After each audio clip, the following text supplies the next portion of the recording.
প্রথমেই হচ্ছে পাতিলে তেল ঢেলে দিয়েছি। এখন তেলটা মোটামুটি গরম হয়ে আসলে তারপর এতে দিয়ে দিব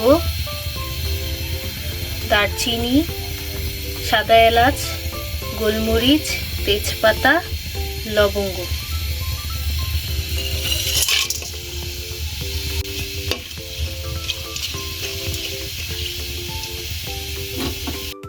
এখন দিয়ে দিব 2 কাপ পরিমাণ পেঁয়াজ কুচি। আজকে আমি বিয়ে বাড়ি স্টাইলে গরুর মাংসটা রান্না করব। এর জন্য দেখতেই পাচ্ছেন কি সুন্দর করে পেঁয়াজগুলো কুচি দিয়েছি। এখন দিয়ে দিব ধনিয়া বাটা আর হচ্ছে জিরা বাটা।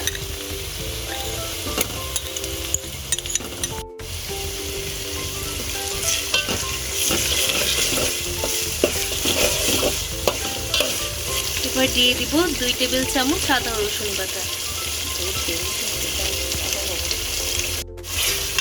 বাটা মশলা দেওয়ার ফলে তরকারি থেকে খুব সুন্দর একটা ফ্লেভার বের হবে এবং ঝোলটাও খুব ঘন হবে, খেতেও মজা লাগবে। এখন এখানে দিয়ে দেব হলুদ গুঁড়া, দিয়ে দিব মরিচ গুঁড়া। এখন দিয়ে দিচ্ছি স্বাদ মতো লবণ।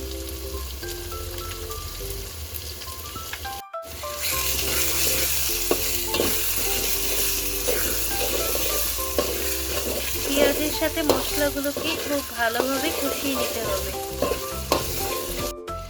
মশলাগুলো খুব ভালোভাবে কষানো হয়ে গেছে, উপর দিয়ে তেল ভেসে এসেছে। এখন আমি দিয়ে দিব গরুর মাংস। এখানে আমি 2 কেজি পরিমাণ গরুর মাংস ব্যবহার করছি, আপনারা যে যার পরিমাণ অনুযায়ী করবেন। এখন কষানো মশলাটার সাথে মাংসগুলোকে খুব ভালোভাবে মিক্স করে নিব।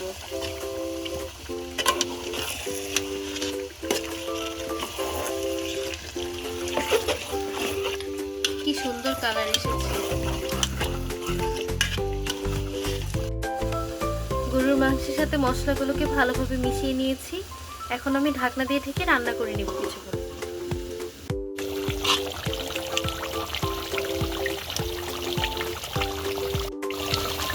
এখন ঢাকনা খুলে নেড়ে ছেড়ে দিব। এর মাঝেও অনেকবার ঢাকনা খুলে নেড়ে ছেড়ে দিয়েছি যাতে তলায় লেগে না যায়।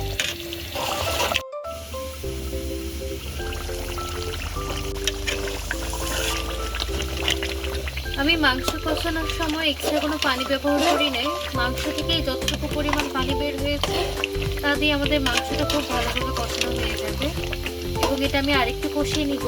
তারপর যখন পানিটা টেনে আসবে তখন আমি বাকি মশলাগুলো দিয়ে দেব।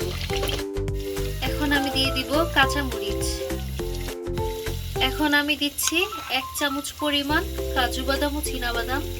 যদি আপনাদের বাসায় কাজু বাদাম অথবা চীনাবাদাম না থাকে আপনারা শুধু পেস্তা বাদামও দিতে পারবেন। এখন আমি বাদাম বাটাগুলো ভালোভাবে মিক্স করে নিব। বিয়ে বাড়ির মাংসটাতে সাধারণত পানি ইউজ করা হয় না, কারণ সেখানে অনেকগুলো গরুর মাংস একসাথে রান্না করা হয়।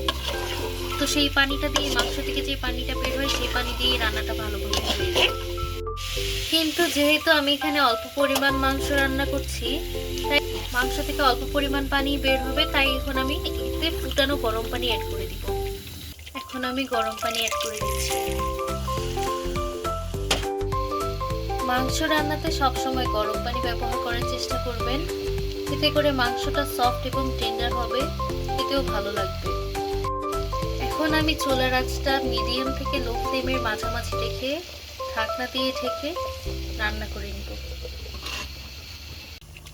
এখন আমি দিয়ে দিব ঘি। এখন দিয়ে দিচ্ছি কেওড়া জল।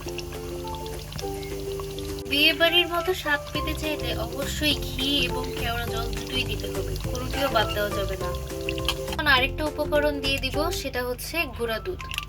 গুঁড়া দুধটা চুলা বন্ধ করে দিতে হবে এবং এটা দেওয়ার পর আমি এটাকে হচ্ছে মিক্স করব না, এটা এভাবেই রেখে 5-6 মিনিটের জন্য চুলায় রেখে দেব। এবার ঢাকনাটা খুলে দিয়ে এখন আমি গুঁড়া দুধগুলোকে মিক্স করব।